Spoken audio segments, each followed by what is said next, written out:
Halo, sebelumnya izinkan kami mengucapkan terima kasih banyak kepada kalian karena telah meluangkan waktu untuk menyaksikan video presentasi ini. Video ini merupakan video presentasi tugas besar DSS dengan topik prediksi jenis penyakit dari gejala yang dialami oleh pasien. Video ini akan dibawakan oleh kami, kelompok 6, yang beranggotakan 4 orang. Sutawijaya dengan NIM 182-14006, Devin dengan NIM 182-16006, Kevin dengan NIM 182-16018, dan Sultan dengan NIM 182-16039. Permasalahan yang membuat kami memilih topik ini adalah karena pada buku panduan praktis klinik bagi dokter di fasilitas pelayanan kesehatan primer, yang mana merupakan buku panduan yang digunakan oleh banyak pihak kesehatan, baik itu ahli maupun dokter yang sedang masa pelatihan. Di sana dicantumkan 177 penyakit, yang sebenarnya merupakan gabungan dari lebih dari 180 penyakit. Buku ini terdiri dari 400 halaman, yang mana merupakan jumlah yang sangat besar.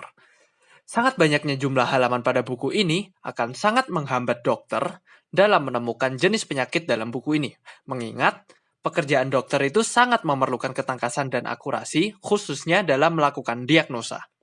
Jadi, prototipe DSS ini dibuat untuk mendiagnosis penyakit berdasarkan gejala yang dialami oleh pasien, supaya dokter dapat menghemat banyak waktu dalam pekerjaannya. Dalam pengembangan prototipe ini, ditentukan berbagai lingkup.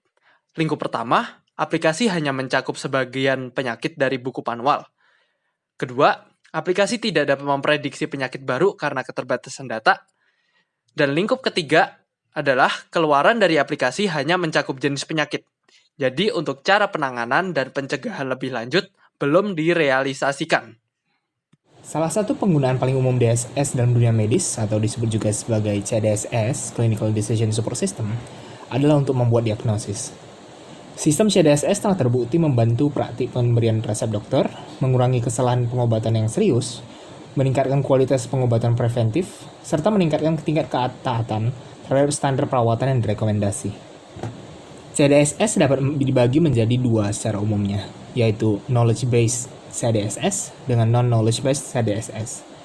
Nah, CDSS yang termasuk dalam knowledge-based CDSS itu menggunakan suatu kumpulan pengetahuan, biasanya dalam berupa buku atau hasil penelitian, yang menjadi sumber dari datanya, yang mempengaruhi apa yang akan menjadi outputnya. DSS yang termasuk dalam knowledge-based DSS ini biasanya harus melibatkan dokter yang secara aktif membuat diagnosis berdasarkan pengamatan langsung terhadap pasiennya, tidak hanya mengandalkan output dari DSS-nya. Knowledge-based DSS biasanya bisa dibagi menjadi 3 bagian yang tidak terpisahkan. Yang pertama adalah knowledge base, yaitu disinilah terkumpul semua pengetahuannya, informasi-informasi dan peraturan yang dipakainya dalam membuat decision. Kemudian reasoning engine yang menggunakan peraturan knowledge yang ada dalam knowledge base untuk membuat decision-nya. Kemudian communication mechanism itu adalah bagian yang berinteraksi langsung dengan dokter yang menggunakan DSS-nya. Jenis kedua dari CDSS adalah non-knowledge based CDSS yang menggunakan metode lain dalam membuat decision-nya.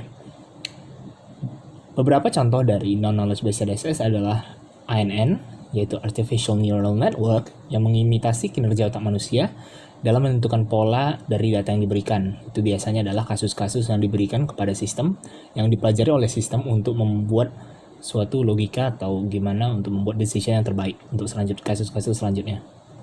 Yang kedua adalah genetic algorithm yang menggunakan dasarnya adalah teori evolusi dari Darwin untuk membuat algoritma yang belajar dan akan menjadi semakin baik setelah dalam beberapa waktu digunakan. Non-knowledge based CDSS biasanya digunakan untuk mengidentifikasi penyakit-penyakit dari gejala yang lebih spesifik. Contohnya, membedakan antara penyakit-penyakit tertentu dalam suatu golongan penyakit. Sedangkan knowledge based CDSS itu biasanya digunakan untuk hal-hal yang lebih umum. Biasanya untuk penyakit-penyakit yang gejalanya lebih umum dan lebih luas. Data yang kami gunakan berasal dari Kaggle.com, yaitu Disease Symptom Prediction Dataset. Dari situs tersebut, sudah didapatkan data dari penyakit-penyakit beserta gejala-gejala dari penyakit itu. Besar dari datasetnya adalah 30 kilobyte dengan total ada 500 data kombinasi gejala.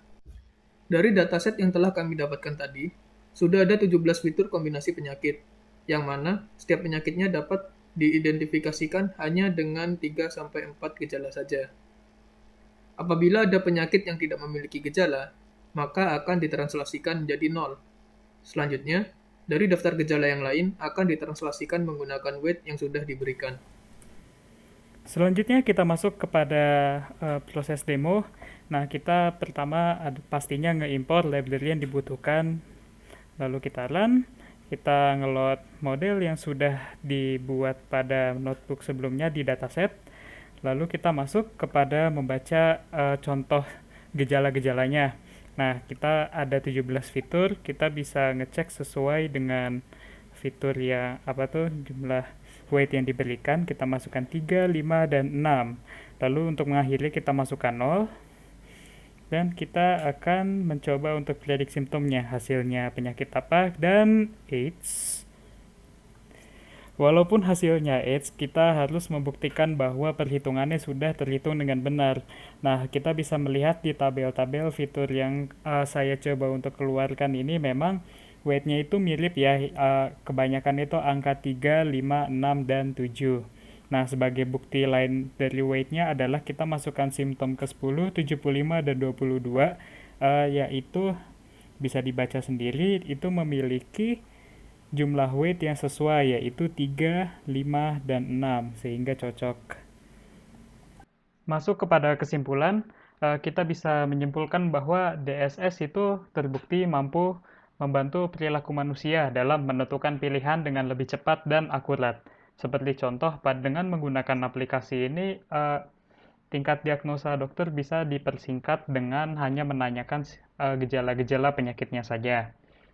Nah, yang kedua adalah apabila data itu kita modelkan dengan sangat baik, maka hal itu bisa mempermudah kita dalam menentukan pattern atau pola-pola yang ada di dalam data tersebut. Lalu, bukan kesimpulan, tapi mengingat bahwa sebentar lagi adalah pilkada, pemilihan kepala daerah itu, apakah kamu sudah menentukan mau memilih siapa? Dan apakah kamu akan menggunakan DSS untuk memeriksa kategori-kategori apakah dia sudah menjadi pilihan yang tepat bagimu? Akhir kata, terima kasih telah nonton video kami. Video kami memang masih banyak kesalahan dan kekurangannya. Kami mohon untuk share dan subscribe channel ini. Satu video ini mungkin kualitasnya buruk, tapi video-video lain saya yakin kualitasnya pasti akan lebih baik dalam menjelaskan decision, support, dan sistem. Nah, untuk kurangnya mohon maaf, kelebihannya bisa disalurkan melalui like atau dislike, serta komentar untuk masukan bagaimana kami agar menjadi lebih baik di masa depannya. Terima kasih. Assalamualaikum warahmatullahi wabarakatuh.